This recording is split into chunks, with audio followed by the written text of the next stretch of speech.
היום אנחנו נעשה ניסוי. אנחנו בעצם פיתחנו תריס שעשוי מאלומיניום, שבתוכו החדרנו חומר בליסטי מיוחד, ואנחנו רוצים להראות בניסוי הזה שהתריס הזה עוצר קליעים. ולכן, מאחורי התריס שמנו מספר צלחות זכוכית. אם הקליעים לא יחדרו את התריס, הזכוכיות לא יישברו.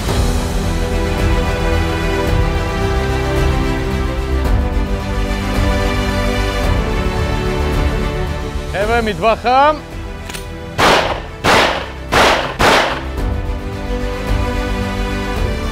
אפשר לעבור קו יורים. ירינו עכשיו 5 קליעי אקדח וגם 3 פגיעות מאוד צמודות שפגעו באותו שלב של התריס. אין כאן שום חדירה של חומר או של קליע או של מטרה, פשוט לתקן ולהמשיך להשתמש. מטווח חם. מטווח חם.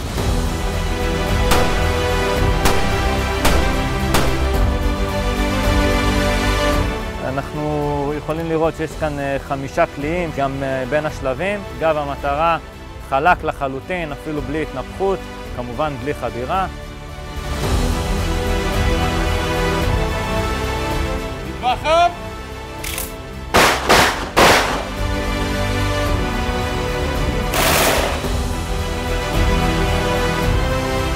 פצצה, פצצה, פצצה.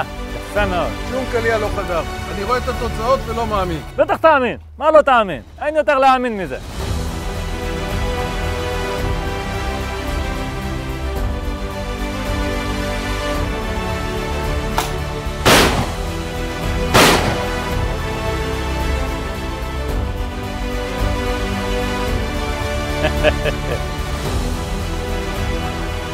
לא עשית כלום למטרה. אתם יכולים לראות את גודל הרסיסים, זה טיפה יותר קטן מרסיסים של רימון, תסתכלו בצד האחורי. כמובן הצלחות, אפשר לחזור לפסח, הכל בסדר, יש עם מי לחזור. הצד האחורי של המטרה שלם לחלוטין.